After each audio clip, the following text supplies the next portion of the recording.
있습니다. 요한복음 20장 19절부터 31절을 가지고 권세와 복이라는 제목으로 말씀드리겠습니다. 서로 인사하시겠습니다. 장마가 끝나고 무더위가 찾아왔습니다. 비가 오는 게 싫었는데 더위는 더 싫습니다. 비가 올 때는 덥지 않았고 때로는 춥기까지 했습니다. 한두 달 더위를 이겨내야 합니다. 더울 때는 쉬고 시원할 때 운동이나 일을 하는 것이 좋습니다. 폐렴 백신을 맞은 사람은 치매에도 덜 걸린다는 기사를 보았습니다. 19절에 그날 곧 주간의 첫날 저녁에 라고 했습니다. 토요일이 안식일입니다. 주간의 첫날은 주일입니다. 예수님이 부활하신 날 첫 번째 부활주일이었습니다. 교회력으로는 부활주일 저녁입니다. 19절에 제자들은 유대 사람들이 무서워서 문을 모두 닫아 걸고 있었다고 했습니다. 예수님이 십자가에서 죽임을 당하셔서 예수님의 제자들이 무서워서 문을 닫아 걸고 있었습니다. 유대교의 핍박이 예수님이 죽임 당하셔서 시작되었습니다. 앞으로 많은 성도들이 순교하게 됩니다. 19절에 그때 예수께서 와서 그들 가운데로 들어서셔서 라고 했습니다. 부활하신 예수님이 제자들에게 나타나셨습니다. 18절에 보면 막달라 마리아는 제자들에게 부활하신 예수님을 보았고 예수님이 하신 말씀을 전했다고 했습니다. 제자들은 막달라 마리아의 말을 듣고 나서 여기서 부활하신 예수님을 직접 만났습니다. 19절에 너희에게 평화가 있기를 하고 인사말을 하셨다고 했습니다. 평화냐 전쟁이냐 전쟁하지 말고 평화를 선택해야 된다. 그렇게 말합니다. 뭘 선택할 거냐라고 묻는데 우리가 잘 생각해 봐야 합니다. 전쟁하지 말고 평화롭게 살아야 되죠. 그러면 우리나라는 어떻게 평화롭게 살 수가 있습니까? 핵 보유국과 핵을 가지고 있는 나라와 평화롭게 살려고 하면 어떻게 해야 합니까? 인간 세상에서는 대등하지 못할 때는 조약이 의미가 없습니다. 강한 자가 약한 자를 먹어버리면 끝나는 겁니다. 먹지를 못해서 비쩍 마른 사자가 살이 통통하게 오른 토끼하고 약속을 하고서 잡아 먹어버리면 끝나는 겁니다. 약속을 지키지 않았다고 욕을 먹을 수 있겠죠. 소기의 목적을 달성하기 위해서 한번 욕을 먹는 것은 참아내야지 어떻게 하겠습니까? 재래식 무기로 핵을 상대할 수 있다고 하는 사람도 있습니다. 그런 말은 신뢰가 가지 않고 극히 개인적인 생각이라 여겨집니다. 핵 보유국과 평화조약을 맺으려고 하면 대등하게 핵을 가지고 있어야 됩니다. 핵이 없으면 무엇을 더 소유하고 있어도 의미가 없습니다. 비싼 전투기니 뭐니 다 소용없습니다. 독일에서 미군이 일부 철수한다고 합니다. 우리나라에서도 방위비 분담금과 관련해서 미군 철수하라는 말이 나오고 있습니다. 물론 정해진 것은 아닙니다. 평화가 지속되기 위해서는 자신을 지킬 만한 힘을 가지고 있어야 됩니다. 항상 우리나라는 제약 때문에 국가 방위에 어려움이 있었습니다. 최근에 미사일 연료를 고체로도 사용할 수 있게 되었다고 합니다. 이런 제약이 없어진 것은 다행한 일입니다. 많은 제재를 당하는 것이 약소국의 서름입니다. 북의 전력을 봐가면서 조금씩 우리나라를 풀어주고 있습니다. 혹시라도 우리가 북을 먼저 공격할까 해서 6.25 전쟁 전부터 그렇게 해왔습니다. 무기도 거의 주지도 않았다. 북한이 밀고 내려오고 금방 그까지 해치우지 생각했는데 그렇게 북한이 만만하지 않습니다. 우리나라가 강력한 무기를 가지지 못하게 했습니다. 미국 대선을 앞두고 우리나라에 무슨 일이 일어날지 알 수 없습니다. 가장 평화가 필요한 나라는 분단국인 우리나라입니다. 하나님께서 전쟁이 아니라 평화를 주시기를 바라고 간구합니다. 방어 무기와 방어 시설까지 다 해체해서 적화 통일이 되는 것이 아니라 평화 통일이 되어야 합니다. 돈이 아무리 많아도 돈이 핵폭탄이 되기 전에는 전쟁에는 아무 소용없습니다. 배가 고파서 전쟁 못하는 사람은 없습니다. 배가 고파서 전쟁을 더 잘할 수도 있습니다. 6.25 전쟁 때 중공군은 미숫가루를 목에 걸고 다니면서 그거 먹으면서 싸웠습니다. 미군은 더 잘 먹었습니다. 더 잘 먹는다고 해서 미군이 더 잘 싸웠느냐? 그건 아닙니다. 시건방지게 상대를 깔보다가는 큰 코를 다치게 되어 있습니다. 안보는 한번 잘못되면 끝나는 것입니다.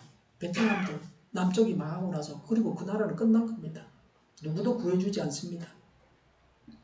부활하신 예수님이 제자들에게 하신 인사말이 평화가 있기를 이었습니다. 평화는 히브리 말로 샬롬입니다. 히브리인들은 샬롬 하면서 인사를 합니다. 샬롬은 유대인들의 인사입니다. 우리 믿는 자들도 샬롬 하면서 인사하면 좋습니다. 샬롬의 뜻은 평화라고 번역하기도 하지만 더 정확한 뜻은 불행한 일이 없는 것은 물론이고 만사형통하라는 인사입니다. 우리 모두가 만사형통하기를 바랍니다. 20절에 이 말씀을 하시고 나서 두 손과 옆구리를 그들에게 보여주셨다. 제자들은 주님을 보고 기뻐하였다고 했습니다. 예수님은 자신의 두 손에 못자국과 옆구리 창자국을 보여주셨습니다. 두 손과 옆구리를 보고서 예수님이시라는 것을 확실히 알 수가 있었습니다.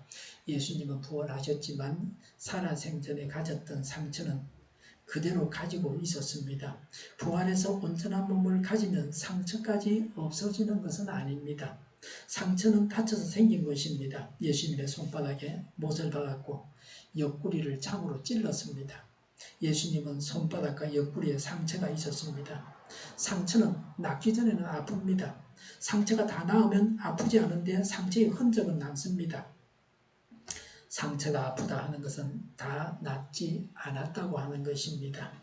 남이 아파하는 곳을 찔러서는 안 됩니다. 가난한 사람에게 가난의 상처를 자극해서는 안 됩니다.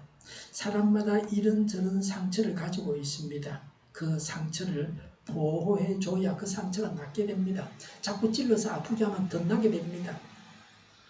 상처를 치료하는 한 방법은 상처를 보호하는 것입니다.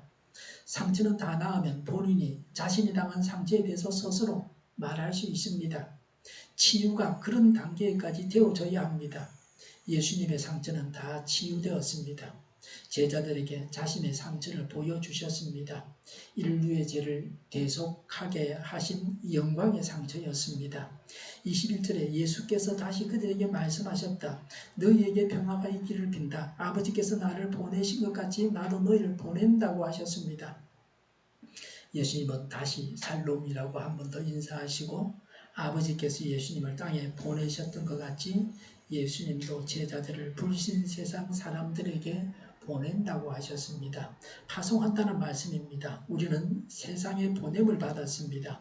예수님을 전하라고 예수님이 우리 믿는 자들을 불신 세상에 보내셨습니다. 우리는 보냄받은 자들입니다. 예수님을 대신해서 세상에 가는 사람이 우리입니다. 이런 의식을 가지고 이 세상을 살아가야 합니다. 성부께서 예수님을 이 세상에 보내신 것과 같이 우리를 세상에 보내신다고 하셨습니다. 우리가 세상에 가는 것은 성부께서 성자를 이 세상에 파송하신 것과 같다고 하셨습니다. 그런데 우리가 세상에 나가서 예수님을 전하지 않으면 되겠습니까? 전도하지 않는 것은 성경이 분명하게 말하는 죄입니다. 요새는 전도하는데도 어려움이 있습니다. 전도지를 건네는 것이 조심스럽습니다. 길에서 전도지를 건네면서 전도하는 분을 본 적도 있습니다. 그런데 요새는 좀 그게 문제가 있다는 생각을 합니다. 접촉으로 바이러스가 전달될 수 있습니다. 그래서 웬만하면 주지도 않고 받지도 않으려고 그러죠. 비접촉 전도를 해야 합니다. 인터넷으로, 카톡으로, 이메일로 예수님을 전해야 합니다. 이런 비접촉 전도를 개발해야 합니다. 22절에 이렇게 말씀하신 다음에 그들에게 숨을 불어넣으시고 말씀하셨다. 성령을 받아라고 하셨습니다. 예수님을 믿는 사람은 이미 하나님의 성령이 들어와 계십니다. 그래서 예수님이 받으라고 하시는 성령은 성령 세례입니다. 오순절 성령 강림으로 이 말씀이 이루어졌습니다. 우리도 성령 세례를 받아야 합니다. 성령 세례를 받아서 확신과 능력 가운데서 예수님을 전해야 합니다. 성령 세례의 골자는 하나님께서 주시는 큰 확신입니다. 기적도 방언도 아니고 아주 크게 확신하는 것입니다. 믿음은 여러 단계가 있습니다. 사람이 착한 마음으로 예수님을 하나님으로 구원자로 믿습니다. 그래서 예수님을 영접하고 예수님이 그 사람 속에 들어가십니다. 이런 사람이 가지는 믿음은 약한 믿음이라 누가 흔들어 놓을 수 있고 사람들의 말에 의해서 또 마귀에 의해서 넘어지고 믿음을 버리기도 합니다. 성부와 성령 하나님도 그 사람 속에 함께 하십니다. 이런 성도가 성령 세례를 받아서 하나님께서 주시는 큰 믿음을 가져야 합니다. 성령 세례는 하나님께서 주시는 큰 믿음이고 확신입니다. 사람이 흔들어 놓을 수 없는 믿음입니다. 우리가 이런 믿음을 가져야 합니다. 우리 모두가 성령 세례를 구하고 체험해야 합니다. 그리스도인 중에 성령 세례를 받은 사람이 있고 받지 못한 사람이 있습니다. 일생 동안 여러 번 성령 세례를 받는 사람이 있고 한 번도 성령 세례를 받지 못한 사람도 있습니다. 신약 성경에 나오는 초대교회 신자들은 대부분 성령 세례를 받았습니다. 우리도 성령 세례를 구하고 받아야 합니다. 신자가 받아야 할 값진 것이 성령 세례입니다. 23절에 너희가 누구의 죄든지 용서해 주면 그 죄가 용서될 것이요 용서해 주지 않으면 그대로 남아있을 것이다 라고 했습니다.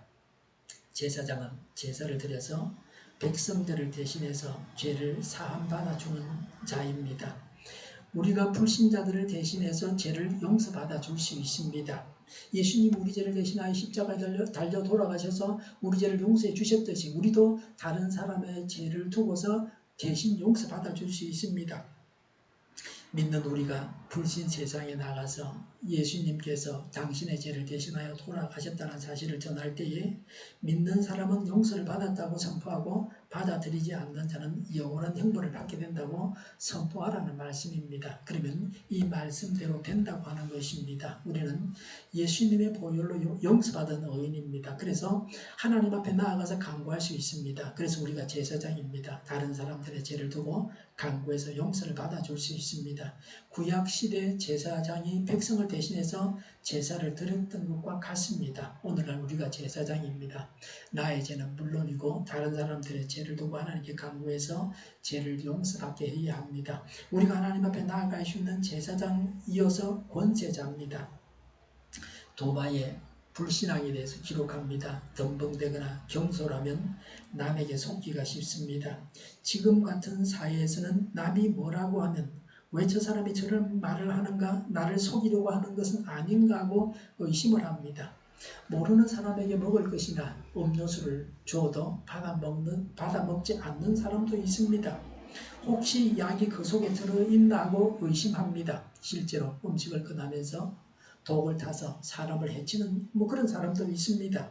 24절에 12 제자 가운데 하나로서 쌍둥이라고도 불리는 토마는 예수께서 오셨을 때에 그들과 함께 있지 않았다고 했습니다.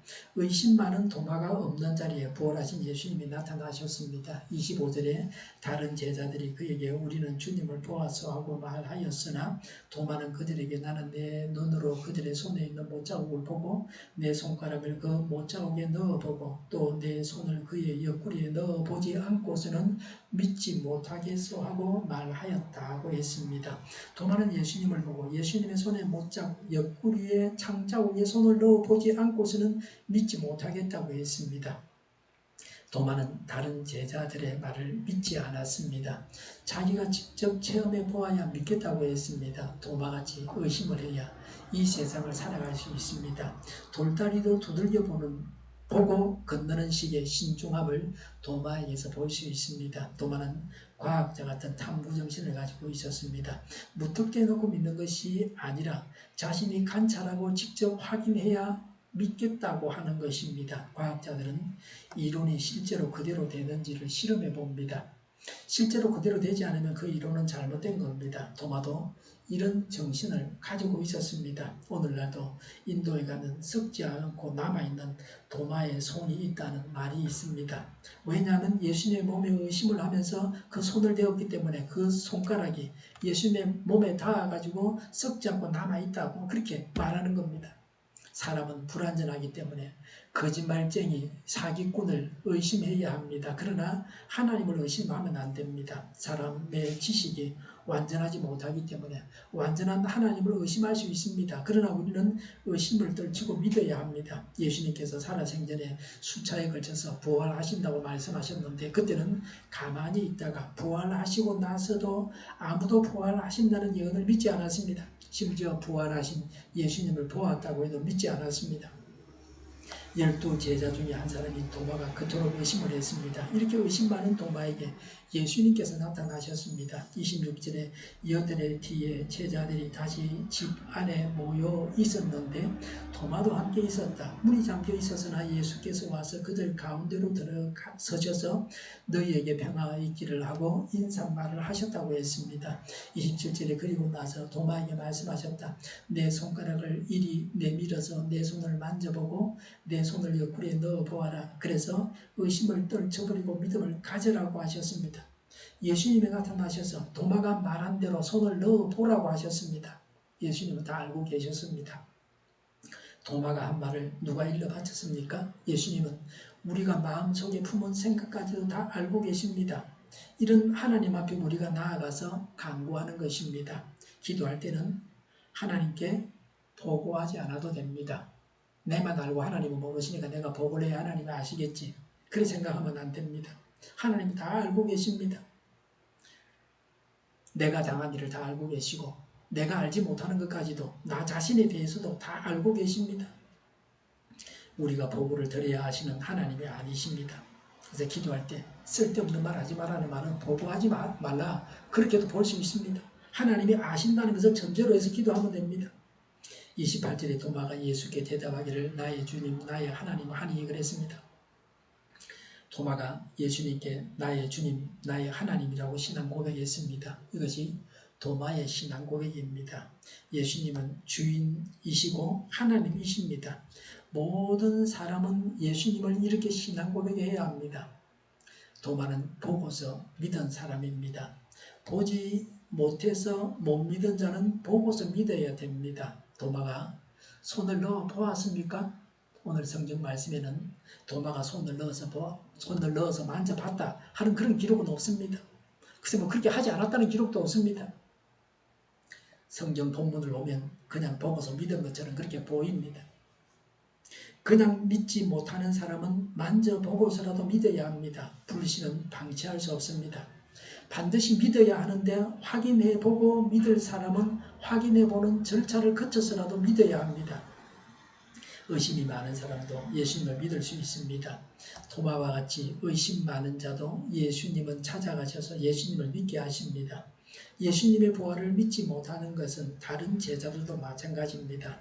누가복음 24장 8절부터 11절에 마리아가 예수님께서 부활하셨다고 했을 때 제자들이 믿지를 못했습니다. 마태복음 28장 17절에 예수님께서 성천하실 때에도 제자들 중에 의심하는 자들이 있었다고 했습니다. 칼라일이 이런 말을 했습니다. 어떤 쇠사슬도 어떤 외부의 힘도 인간의 마음으로 하여금 믿게 하거나 믿지 않게 하도록 강요할 수 없습니다. 라고 했습니다. 예수님의 부활을 믿는다고 하는 것은 예나 지금이나 보통 일이 아닙니다. 하나님의 은혜 가운데 믿을 수 있습니다. 나는 예수님을 불신하지 않습니까? 하나님을 의심하고 하나님 말씀을 의심하지 않습니까? 우리는 모든 일에 하나님을 믿어야 합니다. 어린아이가 엄마에게 따지고 의심을 한다면 엄마가 얼마나 답답하겠습니까? 의심한다면 차려주는 밥을 어떻게 먹겠습니까? 29절에 예수께서 도마에게 말씀하셨다. 너는 나를 보았기 때문에 믿느냐? 나를 보지 않고도 믿는 사람은 복이 있다고 하셨습니다. 보지 않고 믿는 자는 복이 있다고 하셨습니다. 믿음은 보았다고 다 생기는 건 아닙니다. 똑같은 것을 보고도 믿지 않을 수 있습니다. 믿음은 하나님께서 주셔서 믿는 것입니다. 하나님께 믿음을 주시자고 강구해야 됩니다. 하나님께서 믿음을 주셔서 믿어야 합니다. 성령 세례를 받아서 하나님께서 주신 큰 확신을 가져야 합니다. 제자들이 기록한 성경을 보고 믿는 우리 같은 사람들을 두고 하신 말씀입니다. 베드로전서 1장 8절에 예수님을 보지 못했으면서도 사랑하고 믿고 말할 수 없는 영광스러운 즐거움으로 기뻐하는 신자들을 칭찬하셨습니다. 자꾸 무언가를 보려고 하는 것은 좋지 못합니다. 단지 하나님 말씀을 믿는 믿음을 가지는 것이 좋습니다. 눈에 보이는 것이 없고 손에 잡히는 것이 없을지라도 그냥 하나님 말씀을 믿는 믿음을 가지는 것이 좋습니다. 하나님께 믿음을 구하고 하나님이 주시는 믿음으로 믿어야 합니다. 믿음은 보이지 않는 하나님을 믿음의 눈으로 바라보고 예배하게 합니다. 기적을 보여주면 믿겠다고 하는 것은 문제가 있습니다. 성경에 기록된 기적을 믿어야 합니다. 성경에 나오는 기적을 믿지 못하는 자들은 새 기적을 보고도 믿지를 못합니다. 기적은 믿음의 결과로 생기는 것입니다. 기적이 믿음의 근거가 될 수는 없습니다. 한 신학생이 목사님을 찾아가서 따지듯이 물었습니다. 자기는 열심히 기도했고 신구약 성경을 30번이나 읽었고 철야 금식을 수백 번 했는데 저수지에 가서 믿습니다. 무리를 걸으려고 했다가 빠져 죽을 뻔했다는 겁니다. 하나님은 살아계십니까? 왜 믿음대로 되지 않습니까? 라고 했습니다. 예수님께서 행하신 기적을 자신도 행할 수 있어야 하나님이 살아계시다고 믿는 것은 어리석은 일입니다. 신유, 방언, 예언 같은 눈에 보이는 것만 추구하면서 이런 것이 나타날 때만 하나님께서 살아계심을 인정하는 것은 어리석은 일입니다. 30절에 요한복음을 기록한 목적을 말씀하고 있습니다. 30절, 30절에 예수께서는 제자들 앞에서 이 책에 기록하지 않은 다른 표징도 많이 행하셨다고 했습니다. 표징은 간주에 예수님의 신성을 보여주기 위한 상징으로서의 기적이라고 했습니다. 예수님께서 행하신 많은 일들 중에 일부만 성경에 기록해 놓았습니다. 예수님께서 하신 일을 다 기록하려고 하면 이 세상이라도 그 기록을 다 보관할 수 없습니다. 31절에 그런데 여기에 이것이나마 기록한 목적은 여러분으로 하여금 예수가 그리스도요 하나님의 아들이심을 믿게 하고 또 그렇게 믿어서 그의 이름으로 생명을 얻게 하려는 것이다 라고 했습니다. 간주에 그리스도는 메시아, 그리스도와 히브리어 메시아는 둘 다 기름 부음을 받은 이를 뜻한다고 했습니다. 요한복음을 기록한 목적이 예수님을 믿고 영생 얻게 하려 함이라고 했습니다.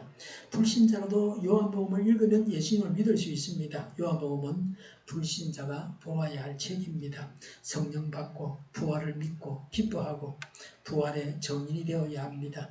또 죄인들의 죄를 대신해서 고백함으로 죄를 용서받게 해야 합니다. 예수님께서 평화의 복을 주셨습니다. 두려워하지 말고 안식하고 담대해야 합니다. 우리가 좁은 소견으로 하나님께 따질 것이 아니라 하나님을 믿어야 합니다. 믿는 자만이 믿음으로 하나님의 일꾼으로 사용되어질 수 있습니다. 믿음이 없이는 결코 하나님을 기쁘시게 할 수 없습니다. 하나님을 믿음으로 하나님의 전능하심을 맛보고 승리하시기를 바랍니다. 예수님을 믿어서 영생 얻고 성령 세례를 받아 확신해야 합니다. 기도하겠습니다.